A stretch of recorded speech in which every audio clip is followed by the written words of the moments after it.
हम समाज में, टीवी में, मोबाइल में लोगों के जीवन को देखकर प्रभावित हो जाते हैं। उनकी महंगी गाड़ियां, बड़े घर, पैसे, नौकर चाकर, उनका मान सम्मान, प्रभुत्व को देखकर हम बहुत ही प्रभावित हो जाते हैं। उनके रहन सहन को देखकर हम सोचते हैं कि सुखी होने की चाबी यही है। यानी कि हमने भी यदि धन, संपत्ति, सत्ता प्राप्त कर ली तो हमारा जीवन भी इनकी तरह हो जाएगा, हम भी सुखी हो जाएंगे। हम उसे बहुत महत्व देने लगते हैं और बिना सोचे समझे अंधों की भांति दौड़ पड़ते हैं वह सब प्राप्त करने के पीछे। हम उस वक्त थोड़ा रुककर यह नहीं सोचते हैं कि क्या सच में यह लोग सुखी है या यह सिर्फ बाहरी दिखावा है, क्योंकि कई बार जैसा दिखता है वैसा होता नहीं है।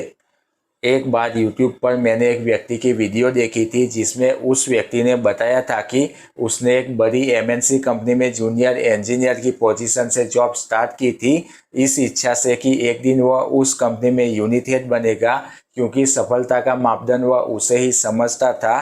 कुछ सालों की कड़ी मेहनत के बाद वह उस कंपनी में यूनिट हेड बनता है, लेकिन यूनिट हेड बनने के कुछ समय बाद उसे एहसास होता है कि जिस खुशी की, सुख की, सक्सेसफुल लाइफ की वह कल्पना करता था वह तो उसे मिली ही नहीं। अब भी उसके मन का खालीपन दूर नहीं हुआ था। ऊंची पोजीशन पर पहुंच जाने के बाद भी वह एक सवाल से घिरा हुआ था कि अब मैं क्या करूं। आप में से कई सारे लोगों का अभी यह हाल होगा। मैंने एक स्टोरी पढ़ी थी, वह वॉरेन बफेट की थी या स्टीव जॉब्स की थी, मुझे ठीक से नाम याद नहीं है। उसमें वह जहां पर बैठे हुए थे उनके ठीक सामने एक मजदूर का परिवार रात को चैन की नींद सो रहा था। उनको देखकर वह बोलते हैं कि काश मैं भी अगले जन्म में मजदूर का बेटा बनूं, कम से कम मैं चैन की नींद तो सो पाऊंगा। हर कोई सत्ता, संपत्ति, धन पाना चाहता है सुखी होने के लिए, लेकिन कई बार हम इसे ओवर वैल्यू कर जाते हैं।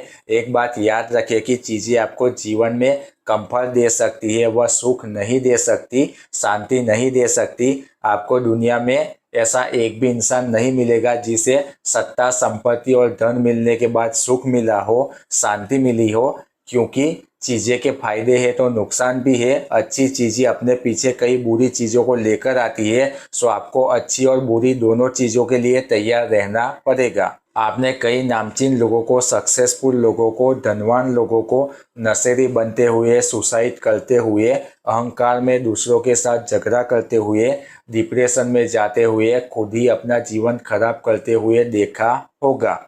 बाहरी चीज़ें और स्थितियाँ आपको केवल कंफर्टेबल लाइफ दे सकती है, आपको कभी भी स्थायी भीतरी शांति और सुख नहीं दे सकती।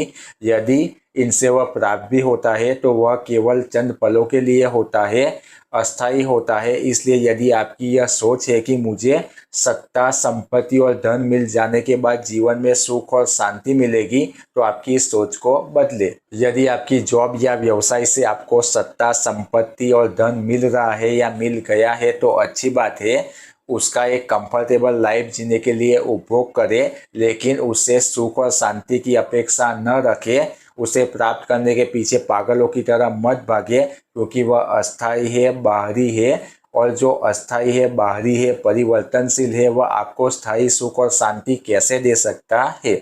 सुख शांति के लिए जो स्थायी है, अपरिवर्तनशील है, भीतरी है, उसकी तलाश करें। आपकी जो आदत है हमेशा बाहर भटकने की, उसे बदलकर अपने भीतर मोड़े। आत्मज्ञान के ग्रंथ जैसे भगवत गीता, अष्टवक्र गीता, उपनिषद को पढ़कर, किसी आत्मबोधि को सुनकर ज्ञान प्राप्त करें। अपने भीतर जाके आपको वहाँ ऐसी चीज़ प्राप्त होगी जो स्थायी होगी, अपरिवर्तनशील होगी, और उसका बोध होने के बाद आपका जीवन परिवर्तन होगा।